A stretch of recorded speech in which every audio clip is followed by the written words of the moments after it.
welcome to my YouTube channel again. My name is Queen Dumati and you're welcome to my channel. As always, I'm always excited to bring you guys the juicy stuff.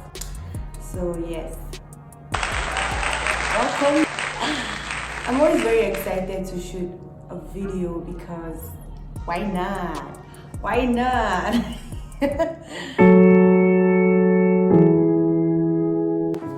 Today is more like a story time. It's a story time actually, and I'm going to be telling you about my appendix surgery experience in Nigeria. That's like the only surgery I have done, and I'm going to be sharing my experience. If you are going to have an appendix surgery done, you need to watch this video. Before I continue, go ahead and click the like button and subscribe right now. When I was going to have my appendix surgery done, prior to that, I wanted to prepare myself very well for this surgery. I wanted to make sure that I got all the information that I should get concerning it. Also knowing that that's my first ever surgery. If you haven't done any surgery before, you know, you might start getting a little bit inquisitive. You might want to know a lot, trust me, I don't know, but for me, I was scared when surgery, they're going to cut me open. So of course, I wanted to get all the knowledge I could just to prepare myself for my appendix surgery. And that's because I do not like anything catching me off guard or catching me unawares. I don't want to get there and I'm seeing something that is going to scare the shit out of me. Of course, if I know already, it will help me. So I started watching a lot of videos on YouTube about appendix surgery. I was Googling, I was doing Google and YouTube about the surgery, everything that it entails, what I need to do, and all of that. And most of the videos that I saw online, that I came across online, were doctors cutting someone open, like the surgery process itself. You can find so many of that on YouTube, and deep down I wanted to watch a video about someone that has done it, someone that had a first-hand experience about this surgery, someone who could tell me all they went through, what I should expect, someone that could just walk me through the whole thing. And I never found a video like that. Or I wanted someone that has done it here in Nigeria that could just explain it to me, but I don't know, maybe I didn't search enough. I just couldn't find someone. Appendix surgery is very common. Maybe I didn't search well, maybe I didn't search enough, I'm not sure, but I know I tried. So for this reason, I am going to be sharing my appendix surgery experience with you. If this looks like something that you are interested in, or probably you want to get an appendix surgery done and you want to know the process, you want to know everything about it, keep on watching this video. Your appendix is located at the right hand side of your tummy, like that, down right hand side of your tummy. That's where your appendix is, you understand?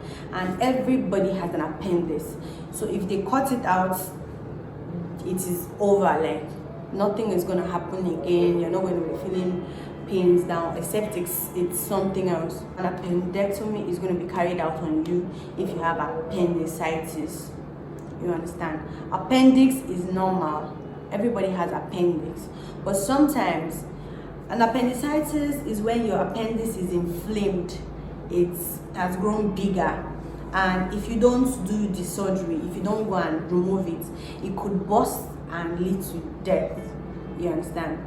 So to avoid that, just go have your surgery done and there's nothing to be scared of. I'm going to walk you through everything I went through when I did my own surgery. So the first thing you're going to do is to go for a consultation to complain about the stomach pain that you're having. And normally the doctor is going to ask you, to go for a pelvic scan test. So I think it's from this pelvic scan or the scan. I think you have to go to a laboratory for that. I think the process entails that you drink a lot of water and then you do the scan. That scan is what is going to determine if you have appendicitis or not, because so many other people have so many other things that is the problem. Probably ovarian cyst, probably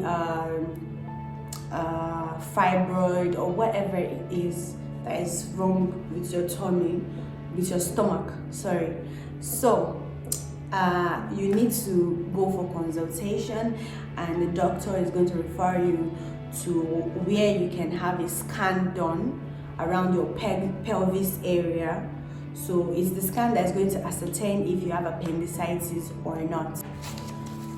So after you have done the scan and it is confirmed that you have appendicitis, then it is time to schedule you for your operation or for your surgery, and you're good to go. Now, first things first, on the day of your surgery, you are not supposed to eat anything for 8 hours before the surgery. When I was going to have my appendix surgery, I did not eat anything 8 hours before the surgery. It is very important for your stomach to be empty before a surgery process. So I think there are doctors that are going to clear out the theater for you, prepare the theater for you where the surgery is going to happen, and after that they're going to invite you into the theater. You're going to lay down and they will ask you to take off all your clothing. So you're going to take off everything you're wearing, your necklace, your earrings, your hand chain, hand bangles, anything, waist chain, leg chain, anything that you have on, they're going to take it away from you. Then they're probably going to give you another surgery outfit, like another overall or not. Then after that, they're going to shave you again, like shave your private area, like shave down there.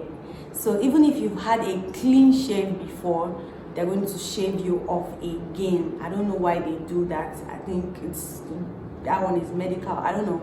So but I remember that they shaved you again. They shaved me, sorry. I remember that they shaved me again. So after they shave you again, they're going to insert a catheter. I'm not sure if that's the right pronunciation, but catheter is what they call it, into your pee hole. So your pee hole is not your vagina. As a woman, there's another part upwards your vagina, or upwards your vagina, to make sure that you can pee during and after the surgery. So after they've done that, they're going to strap you to the bed. They're going to tie you very firmly or tightly to the bed so that you don't move.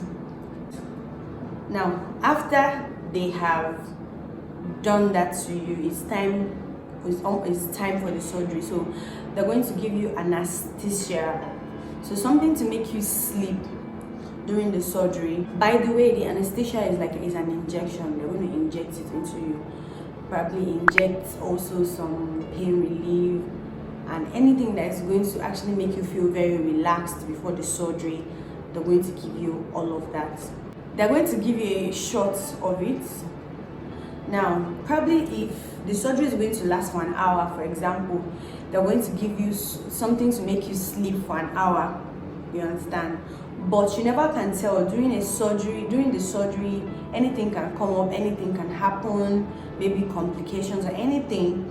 So if anything happens and the doctor is not done between that an hour, So they're going to give you another one before you wake up, so that you don't wake up and they are still doing the surgery. Or if they see that you're already waking up and then the doctor is not done with you, or the doctor is not almost done with you, they're going to give you more of the anesthesia to make you sleep more, so that they can finish the process. So everything is depending on the time that the surgeon is going to spend on you. So after they've done all of this, then the doctors, you're going to sleep off, by the way. You're going to sleep off and you're not going to know anything that is happening around you. And the doctors are going to start to carry out the surgery on you. And my own experience, for example, when they were almost done, I woke up like an hour after, but the doctors were almost done, so they didn't give me another shot. I knew what was happening, so I was waking up, but it's not like I woke up totally. I was like someone that was very drunk. You're going to feel like you're very, very drunk. So but I knew what the doctor was doing, and it was painful. I was beginning to feel the pain. I think they were stitching me up that time, and I was beginning to wake up. So I now started screaming. I was shouting kind of, and I wanted to even tell the doctor to stop, but remember, I was strapped to the bed, and thank God they did. And it's good they strap you to the bed so that you don't shake the doctor's hand, the surgeon's hand, and the legs. So I was strapped to the bed, and I think they finished their work. So by the time the doctor was going to be done, I was like almost awake. So they didn't bother giving me another shot because the doctor was almost done with me. And then I woke up. So after the surgery, they're going to move you out of the theater to probably the hospital, an hospital bed.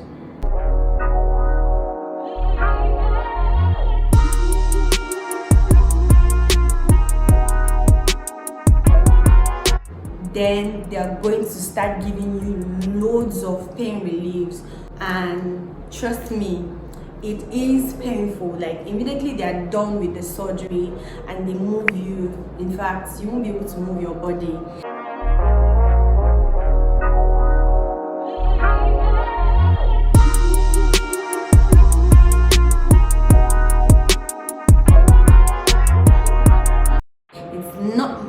Not so painful, but you should expect some kind of pain. So the pain reliefs they are going to give you is going to really help, you understand. Now, which brings me to the other side. If you have ulcer, you might likely feel more pain than someone that doesn't have ulcer, because if you have ulcer, they won't be able to give you like really strong pain relief.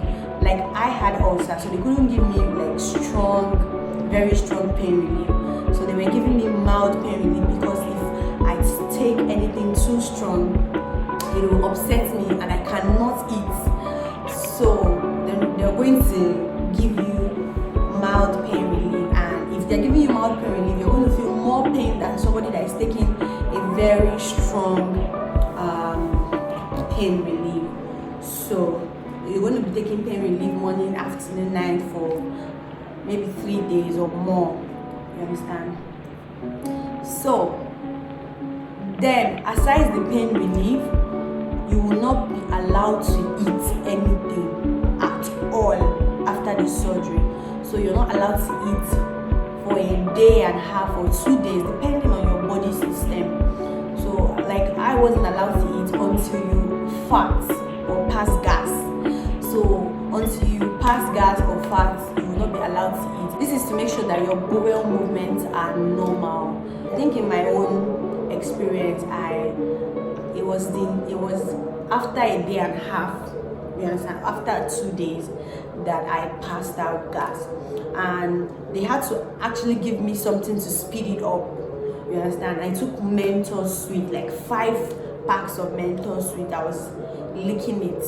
So this one will erupt your stomach and allow you pass out gas faster. So after I had passed out gas, they gave me Lipton tea. So, but the Lipton tea, it wasn't like you're going to drink a lot of it, like 4 spoons of Lipton tea. So after that, the doctor will now say until you go to toilet again and poop. So if you don't poop, you still can't eat. But the first stage is to pass out gas, then after that is to poop. So I think I pooped on like this 3rd day. So after you go and poop, and trust me, you'll be in pain.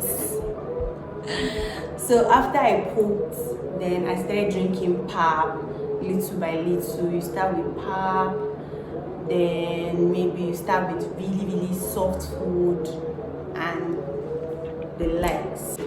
So I was in the hospital for 5 days taking constant pain relief, morning, afternoon, night, midnight. So the nurses and doctors, they're going to be there to check you up. They're going to check your heart rate, your blood rate. They're going to check everything. They're going to keep checking you like a lot and giving you pain relief. And so they were giving me pain relief in the morning, afternoon, night, evening, midnight, like that. So it's going to be a lot of pain relief. So I think after the 4th day or 3rd day, I came out to kind of move my body and start working a little bit, because the doctor will say, don't sit down one place, so don't just stay in one place. You need to try and move your body like that. Trust me, it's not going to be easy, because it's not going to be easy at all, but you have to try. So after that, on the 5th day, they remove the stitches. They're going to remove the stitches. It depends on the kind of stitch they use for you. There are some that it will melt, like they won't have to remove it, to just melt and you can just go home. There are some, the one they used for me, the doctor will have to remove the stitches and then cover it up with plaster and the rest, and then they can now discharge you. So on the 5th day, they removed the stitches and I went home. So they remove the stitches and they'll give you antibiotics, which will entail Appendix, paracetamol, and some other things I can't remember now. So the doctor is going to tell you how you're going to use it, and then you can now go home. Now, for a normal person, it ends here. You understand? For a normal person, it's supposed to end here. You just go home and the wound will start healing. But you're going to be going for checkup, like they're going to check it if it's fully healed. You just come for some checkups with the doctor some few times, and that's all. But if you are like me, that had complications, because I had complications.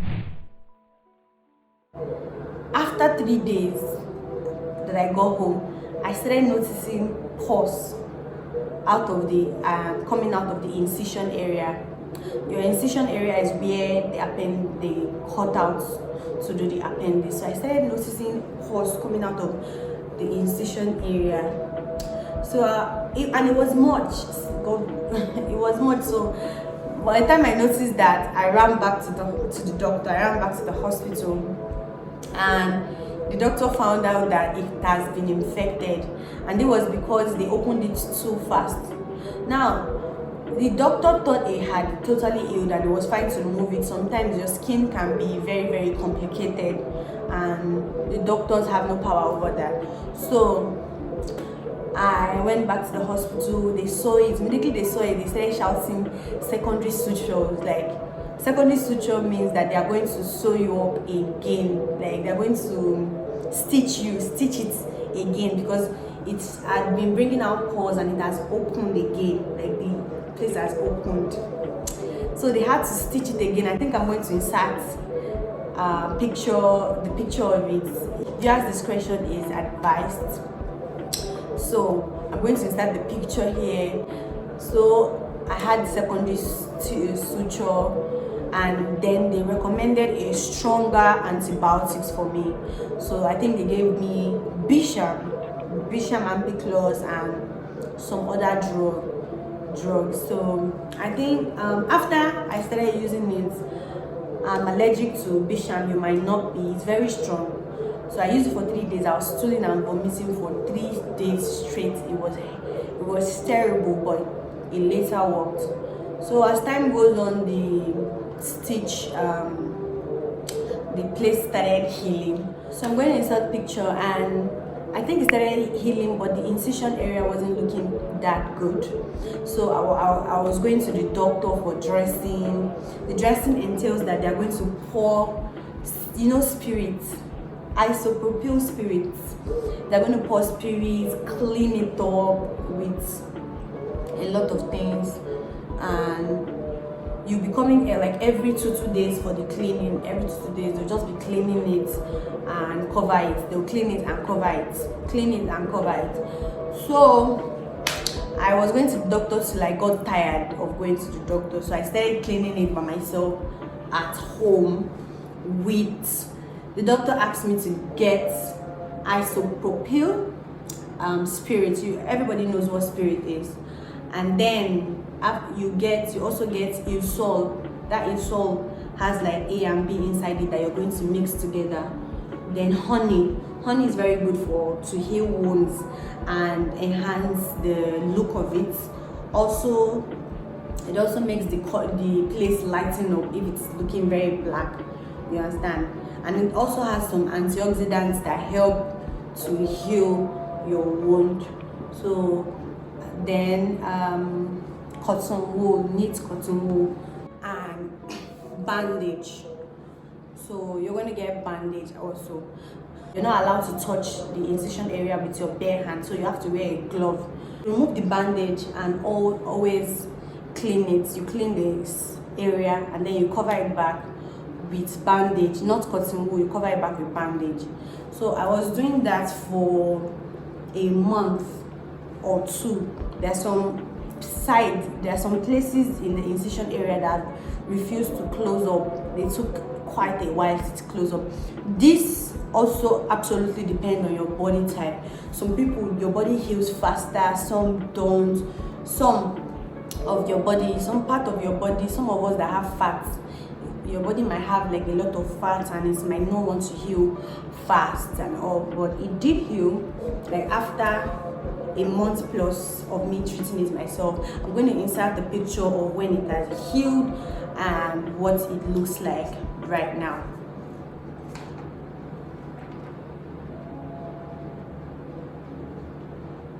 Also, you're not allowed to have your bath, and even if you're going to have your bath, you need to avoid the incision area totally. So you make sure that water does not touch your incision area because it might get infected, especially if the place is not totally healed or covered up. Make sure you cover it, or even if you have your bath, you have to remove the stitches and clean it up. So but my advice is for you not to have your bath, so that water, dirty water or water of any kind does not touch it. Water is not allowed to touch your incision area so that it can heal perfectly. So that's all about my appendix surgery in Nigeria. If you're looking to get a appendix surgery done, now first advice I'm going to give you is to prepare yourself. Do not be scared. There's nothing to be afraid of. The surgery is going to be painless. You're going to sleep off, and by the time you're awake, they are done with it and you're not even going to feel anything. The only time you're going to feel pain is after the surgery, and they're going to give you pain relief for that, and you're not going to feel so much of the pain. So it's nothing to be worried about. It's nothing to be afraid of. It's something I've done, and I mean, it's a year now. I can't remember that I did anything like surgery or anything again because it's past now. So I hope this video was very helpful. I hope this helps anyone out there that is trying to go through an appendix surgery, that's trying to do an appendectomy. It's also called appendix surgery. I hope this video helps you. Please don't forget to like, comment, and subscribe to my channel because I'm going to be giving you guys juicy topic. Please don't forget to come back